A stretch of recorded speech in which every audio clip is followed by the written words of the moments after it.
कोई भी इस धर्म में चलने वाले को परास्त नहीं कर सकता। ये बात ध्यान से समझ लीजिए।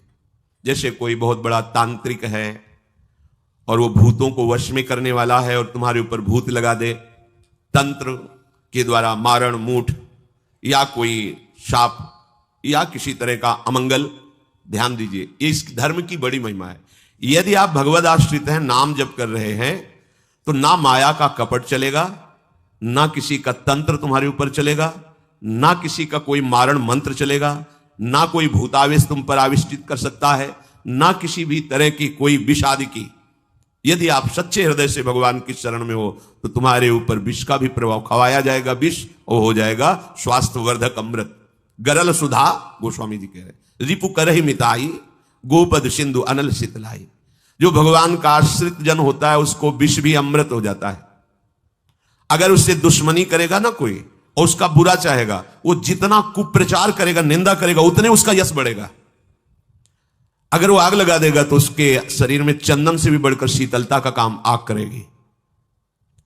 जो भगवद आश्रित है, श्री हरिराम व्यास जी ने भी प्यारी जू के चरणों के आश्रित जनों को पुष्ट करने के लिए बताया कि राधा प्यारी के चरणारविंद शीतल सुखदाई, कोटि चंद मंद करत नख विद जुन्हाई। श्री राधा प्यारी के चरणारविंद शीतल सुखदाई। शाप ताप रोग शोक दारुण दुख हारी, लाल इष्ट दुष्ट दलन कुंज भवन चारी। हमारी गोरी भोरी प्रियाजू के गोरे चरणारविंद का जिसने आश्रय ले लिया है, शरणागति ले ली है और राधा राधा नाम जप करता है, तो किसी भी ऋषि का साप उस पर लागू नहीं होगा। हरिराम व्यास जी कह रहे ये विशाखा सखी के अवतार है, कह रहे शाप कोई लागू नहीं होगा उसके ऊपर। ताप दैहिक दैविक भौतिक ताप उसका स्पर्श नहीं कर सकता। कोई भी पाप उसे अपने अधीन नहीं कर सकता। किसी का भी तंत्र मंत्र उसके ऊपर लागू नहीं हो सकता, क्योंकि ये चरणारविंद लालजू के भी इष्ट है और ये चरणारविंद दुष्टों की दुष्टता का दलन करने वाले और हृदय में प्रेम प्रकाशित करने वाले हैं। कोई भी भयानक से भयानक रोग तुम्हारे शरीर पर हो सकता है, पर वो तुम्हें अधीन नहीं कर पाएगा। शाप ताप रोग शोक, बड़ी से बड़ी हानि होने पर भी तुम्हें शोक स्पर्श नहीं करेगा। प्यारी जू के चरणों का जिसने आश्रय ले लिया है, यह ऐसा परम धर्म है कि इसके आश्रित को कोई भी तंत्र मंत्र मूठ मारण भूत प्रेत पिशाच पिशाचनी कोई भी नहीं स्पर्श नहीं कर सकता। ध्यान रखना। हां, अपना कल्याण कराने के लिए सामने आ सकता है, क्योंकि नाम जापक ही सबके कल्याण का सामर्थ्य भाव रख सकता। जो निरंतर नाम जप करता है उसमें सब सामर्थ्य आ जाती है। एक बार भाई जी से हनुमान प्रसाद पोद्दार जी समुद्र के किनारे बैठे नाम जप कर रहे थे, तो देखा एक सफेद पोशाक पहने हुए पाग बांधे हुए पारसी वेशभूषा में सामने खड़े हैं। भाई जी ने सदाचार के कारण कहा, बाबूजी क्यों खड़े हो, बैठ जाइए। तो उनका आप बोले तो मेरे में सामर्थ्य है आपसे बात करने की, डरना नहीं आप। भाई जी ने कहा मैं क्यों डरूंगा, आप कोई भयावह थोड़ी लग रहे हैं। बोले लग नहीं रहा, लेकिन भयावह हूं, मैं प्रेत हूं। भाई जी कोई बात नहीं, जो भगवत भजन में ये सब कई जगह ऐसा घटना में, गंगा किनारे जैसे श्मशान है, ऐसा नहीं कि प्रेत योनि नहीं होती, होती है, पर वो प्रभाव नहीं दिखा सकती, ऐसे प्रत्यक्ष देखा है। भाई जी ने कहा कि तो आप हमारे पास क्यों आए हो? बोले अपना उद्धार कराने के लिए। मुझे गीता कंठस्थ है, बहुत से शास्त्र कंठस्थ हैं, पर कुछ ऐसी मेरे से गलतियां हो गई जिनके परिणाम रूप मुझे प्रेत योनि प्राप्त हुई है। फिर मुझे आंतरिक संकेत हुआ है कि आप हमारा कल्याण कर सकते हो। भाई जी ने कहा तो बड़े आश्चर्य की बात है कि आपको गीता कंठस्थ है और फिर आप प्रेत योनि में। गीता के एक श्लोक बोल दे तो प्रेत तो मुक्त हो जाता है। बोले मुझे से कुछ ऐसे भयानक अपराध हो गए, जैसे गुरुद्रोह है, वैष्णव अपराध, ये बड़े भयानक अपराध होते हैं। जब किसी का पतन होना होता है तो माया यही खेल खिलवाती है, क्योंकि और सब पाप हैं वो दरस परस अगनाश, गुरुजनों के संतों के दर्शनों से ही नष्ट हो जाते हैं। लेकिन संत द्रोह, नाम जापक, वैष्णव द्रोह, गुरु अवज्ञा, गुरुद्रोह, ये भयानक अपराध होते हैं, इनसे दुर्गति हो जाती है। तो अपना कल्याण करने के लिए कोई ऐसा भले नहीं तो किसी भी भक्त के सामने, भगवद आश्रित नाम जापक के सामने किसी का चेटक नहीं चलता है। मथुरा दास जी की भक्ति का प्रभाव, हजारों लोग अनुयायी, हजारों लोग शिष्य बन गए। तो अब वो तांत्रिक था, तंत्र मंत्र का उसे बहुत ज्ञान था। श्री मथुरा दास जी जिस नगर में रहते थे वहां वो जाकर अपना नाटक शुरू किया। उसने सब जगह प्रचार प्रसार किया, मैं गंडकी नदी में 12 वर्ष तक खड़े होकर के तपस्या करके आया हूं, केवल दूध का आहार करता था, उसके प्रभाव से शालिग्राम भगवान हमारे बस में हो गए। और आप सबको मैं दिखा सकता हूं कि शालिग्राम मेरे वश में है। देख लीजिए, सिंहासन लाता, बाहर रखता, हजारों की भीड़, ऐसे ऐसे करता तो वो ऐसे शालिग्राम उठते और नाचते हुए ऐसे ऐसे ऐसे फिर रख जाते, फिर ऐसे ऐसे ऐसे ऐसे। अब तो सबको आश्चर्य हो रहा, जैसे चुटकी बजा रहा है वैसे शालिग्राम की बटिया ऐसे ऐसे ऐसे। लोग भीड़ कटने लगी, क्योंकि अब जैसे राधा राधा कहो, कोई जंतुर नहीं है, कोई भस्म नहीं है, कोई वादा नहीं है, तो फिर कम वहां तो दिखाई दे रहा ना ऐसे। देखो ये सब तो लगता है ना कि हमें, अब हमसे पूछो कि हमारे मन में क्या चल रहा है, हमें नहीं पता है। हमें ये देखना कि हमारे प्रिया जो के मन में क्या चल रहा है।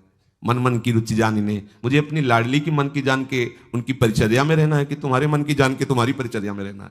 हाँ, तुम यदि मन से ऊपर उठना चाहते तो हमारी बात मान लो, मन को अधीन करके, और मन के अधीश्वर भगवान में तुम्हारा प्रेम हो जाए, तुम्हारा जीवन कृतार्थ हो जाए। अब वहां नाम नंद नंदन का भजन पद्धति, तो जो कमजोर लोग थे उन्होंने कहा कि आज तक कोई चमत्कार तो दिखाया नहीं मथुरा दास जी ने। देखो ये है संत, 12 वर्ष से दूध पी के गंडकी नदी, 12 मिनट भी नहीं खड़ा होगा कभी। अब भेंट जो जितनी चढ़ाएगा उतने उसके दुख नष्ट होंगे। अरे भैया वहां तो रुपया सब समेटता, फिर दूसरे मोहल्ले में पूरे गांव में अब तो जय जयकार, शालिग्राम भगवान को नचा।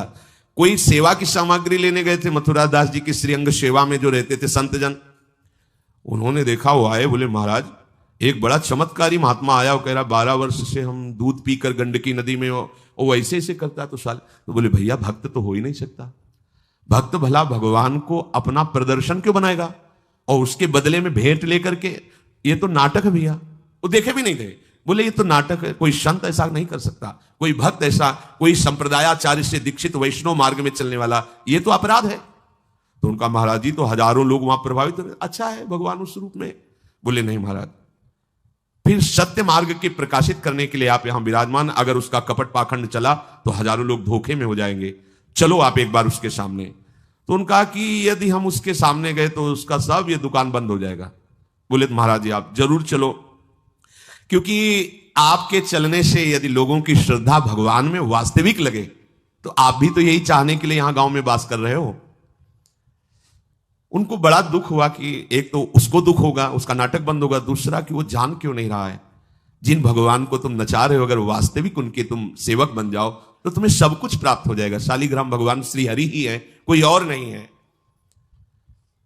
पर बहुत जब उन्होंने कहा तो कहा चलो अच्छा, तो पाए परि गए लेके जाए ढिग ठाढ़े भये, चाहत फिरायो पे न फिरे सोच पर्यो है, जान गयो आप कछु याही को प्रताप ये पे, मारो करी जाप यो विचार मन धर्यो है, मुठी ले चलाई भक्ति तेज आगे आई नाही, वाही लपटाई भयो ऐसो मानो मर्यो है, हुए करी दयाल जा जीवायो समझायो, प्रीति पंथ दर्शायो ही भायो शिष्य कर्यो है। सभी शिष्यों ने चरण पकड़ करके मथुरा दास जी को मनाया कि आप वहां चले। तो आप गए सादे सहज स्वरूप साधु का, जाके भीड़ भी इनके साथ है कि भाई मथुरा, उनका भी प्रभाव था तो बहुत सी भीड़ साथ गई। जाकर के गांव वालों ने कहा कि भैया वो आप जो स्वामी जी दिखाते थे शालिग्राम भगवान का चमत्कार वो दिखाइए, हमारे गुरुजी आए हुए हैं। ये तो उसने जाना था कि महिमावान है तभी तो वो आया था, पर उसको ये पता नहीं था कि हमारा प्रोग्राम इनके सामने नहीं चल पाएगा, क्योंकि भगवान नाम जापक के आगे कोई तंत्र मंत्र, कोई शाप पाप ताप ये सब नहीं, वास्तविक जो भगवत मार्ग में है। अब उसने निकाला सिंहासन और पूरा सब शालिग्राम जी को, तो केवल चुटकी ही बज रही थी, शालिग्राम भगवान वहीं बैठे थे। हर प्रयास कर लिया, कोई चमत्कार नहीं। लोगों ने कहा कि दिखाओ ना, अब ये हमारे गुरु जी हैं, गांव में रहते हैं। अब भक्त की निष्ठा के सामने भगवान को भी छोटा बनना पड़ता है। इतने महान भगवान भक्त बलि जी के सामने बामन बन के भीख मांगने के लिए गए। भक्ति निष्ठा जीत सकते थे, आज्ञा दे सकते थे, ना आज्ञा दी और ना विजय प्राप्ति की, भिक्षा में मांग करके दिया माता अदिति को कि आपकी चाह है कि राज्य पद देवराज को मिले, तो आपकी आराधना से मैं जाऊंगा, पर वो मेरा भक्त है, ना युद्ध करूंगा ना आज्ञा दूंगा, पर मांग के लाऊंगा। भगवान भिक्षुक बन के गए। भक्त के आगे नौटंकी नाटक कहां चल सकता है? अरे जुगनू तब तक चमकती रहे जब तक सूर्य प्रकट नहीं होता। सूर्य प्रकट हुआ तो लाखों जुगनुओं का कोई मतलब नहीं रह जाता। नौटंकी नाटक ये साधुता का भेष धर के कितने दिन चलेगा? जिस दिन पोल खुलेगी ना उस दिन सब नष्ट हो जाएगा, सब नष्ट हो जाएगा। लोग परलोक तो पहले ही नष्ट हो चुका था। पाखंड न करे।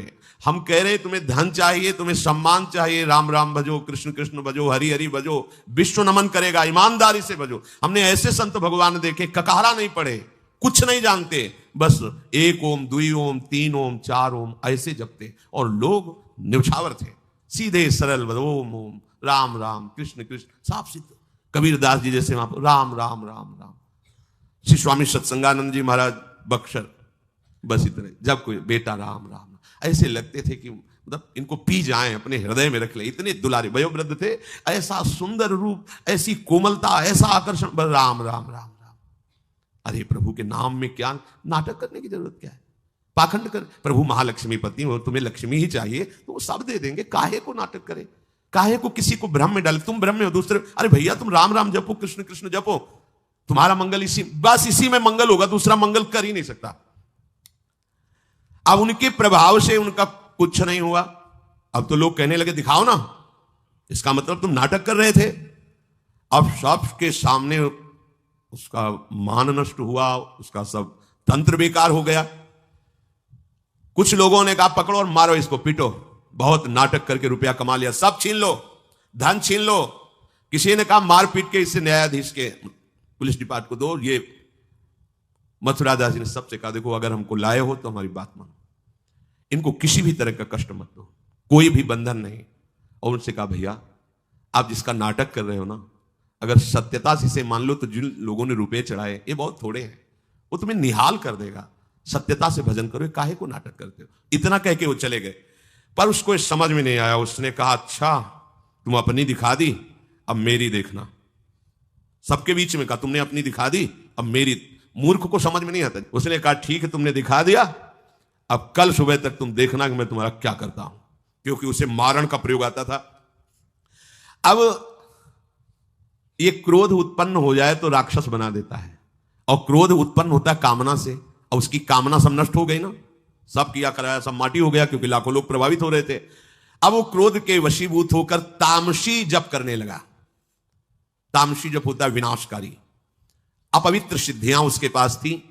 पवित्र सिद्धियां भी होती है जो दूसरों का मंगल करती है, अपवित्र सिद्धियां होती है जो दूसरों का नाश करती है। उसने मारण विद्या का अनुष्ठान किया, जिसे देहाती भाषा में मूठ कहते हैं। आज मैं इस अविचार से उस महात्मा का सर्वनाश कर दूंगा। भूल भूल भारी भूल। जो साधु की मीच तक है वो उसी मीच से मरता है, ये तो समझ में ही नहीं आया। सरस्वती जी को देवता और ब्रह्मा जी सब प्रार्थना कर रहे हैं कि अयोध्यावासियों की बुद्धि तो बदल दी, वापस गए। भरत जी आ रहे हैं, इनकी बुद्धि बदल दो, नहीं भरत जो कहेंगे वही राम करेंगे। तो दिमाग पलट गया है। भरत की बुद्धि, अरे प्रभु का इशारा था इसलिए अयोध्यावासियों की बुद्धि बदल दी। भरत जी के विषय में सोचोगे भी तो नष्ट हो जाओगे। महाप्रेमी भरत के विषय में सोचना ही तुम्हारे लिए मंगल हो जाएगा। और हम क्या करोड़ों सरस्वती भी हो तो भरत की भाव भरी भक्ति में बाधा नहीं पहुंचा सकती। अब उसने प्रारंभ किया बैठ करके आसन में मूठ का। एक खप्पर जैसी आकृति प्रकट होती है और उसमें जाजुल्यमान तेज होता है, और वो जहां जाएगा तो जिसके पास जाना है वहीं शुरू हो जाएगा उसका खून पोकना, नीचे से शौच द्वार से मुंह से खून की उल्टी आना, उसके पहुंचते पहुंचते, और जहां पहुंची तो वो नष्ट हो जाएगा, मर जाएगा और वापस चली जाएगी। वहां जाके प्रमाण देगी कि हम काम कर आई है। वहां भक्तों ने देखा कि एक खप्पर में आग जलती हुई राउंड राउंड से गोला होता, तो जाके कहा मथुरा दास जी से, ये उसकी चलाई हुई मूठ है, तुम कुछ परेशान मत हो, यहां कुटिया की डेहरी में भी प्रवेश नहीं करेगी। अब वो आकर के मारण बस वहां घूम रहा है। मथुरा दास जी निकल के आए, हाथ जोड़ा, क्योंकि सब मंत्र सब सिद्धियां भगवान की तो ना, चाहे पवित्र हो या अपवित्र हो। तो उन्होंने कहा तुम सर्वज्ञ भगवान की ही शक्ति से संपन्न हो, तुम जानती हो कि हमारा कोई अपराध है क्या? अगर अपराध है तो हम बाहर निकल के आते हैं, आप हमें नष्ट कर दो। यदि अपराध नहीं है तो जिसके द्वारा किया गया उसको दंड दो। तुरंत मूठ वापस हुई, कोई मंत्र मंत्र नहीं पड़ा, तुरंत वो मारण वापस हुआ, उधर शुरू हो गया उसका। खून नीचे से ऊपर से, जैसा इनके, जैसे काशी नरेश को जब पौंड्रक राजा के साथ भगवान ने उद्धार किया तो उसके लड़के का नाम था सुदक्षिण। वो पंडितों से बिला बुला ऐसा मारण प्रयोग कर सकते हो कि द्वारिका को मैं द्वारिकाधीश नष्ट कर दे। मंत्र में ताकत होती, पर उनको यह पता नहीं था जिससे मंत्र प्रकट हुए भला उन पर कैसे प्रभाव चले। उन्होंने कहा हां, तो उनका भारी दक्षिणा देंगे। तो काशी में अनुष्ठान शुरू हो गया और प्रकट हुई कृत्या। ऐसा नहीं, मंत्रों में ताकत होती है। पर भगवान शिव ने प्रकट होकर कहा था कि जो ब्राह्मण भक्त नहीं है, जो ऋषि भक्त नहीं, उसी पर मारण का प्रयोग काम करेगा, अन्यथा नहीं। तो भगवान का नाम ही नमो ब्रह्मण्य देवाय गो ब्राह्मण हिताय च। अब मारण कृत्यारूप रखकर द्वारिका को जलाने के लिए गई। द्वारिकावासी भागे, भगवान से कहा। भगवान ने सुदर्शन जी को आज्ञा किया, करो हिसाब। भगाते हुए कृत्या को ले गई तो कृत्या ने पहले उन ब्राह्मणों को मारा, सुदक्षिण को मारा, फिर सुदर्शन ने कृत्या को नष्ट किया, पूरी काशी में आग लगा दी। ये भागवत में वर्णन है। भगवत भक्त या प्रभु के ऊपर कोई मारण चलेगा क्या? वो मारण उसी बाबा जी के पास जो नौटंकी कर रहे थे शालिग्राम के नचा, अब तो त्राहिमाम मच गया। और वो संत भगवान गए, क्योंकि पता था कि बचेगा नहीं, मंत्र का प्रयोग है। गए और भगवान नाम उच्चारण किया, कृष्ण कृष्ण कृष्ण। नंद नंदन के उपासक थे और मूठ से कहा शांत हो जाओ। भक्त की आज्ञा का पालन हर मंत्र करेगा, क्योंकि मंत्राधिष्ठात्र भगवान का आदेश है। शांत हो गई मूठ और उनसे कहा भैया देखा, तुम्हारा ही मंत्र तुम्हारे को अभी मार देता, अब सुधर जाओ। मतलब मृत्यु दशा को प्राप्त हो गए थे। संतों के हृदय में बदला लेने की कहीं कोई वृत्ति नहीं होती। संत कभी नाराज होते हैं तो उसमें मूल देख लेना आप विचार करके। आप जब अपना अमंगल करना अपना, तब वो आपसे नाराज होंगे। अगर आप उनका कोई कष्ट, वो नाराज नहीं होंगे, वो सह जाएंगे और आपका मंगल मनाएंगे। जब आप अमंगल अपना कर, तब वो डांटते हैं। अगर आप वो ये देख लें कि आप प्रहार कर रहे हो, तो फिर वो नहीं, फिर तो तुम्हारा मंगल मनाएंगे, आप उनको मारो, कभी डांटेंगे नहीं। बड़ा कोमल चित्त संतों का होता है। संतों के हृदय को केवल संत ही जान सकते हैं।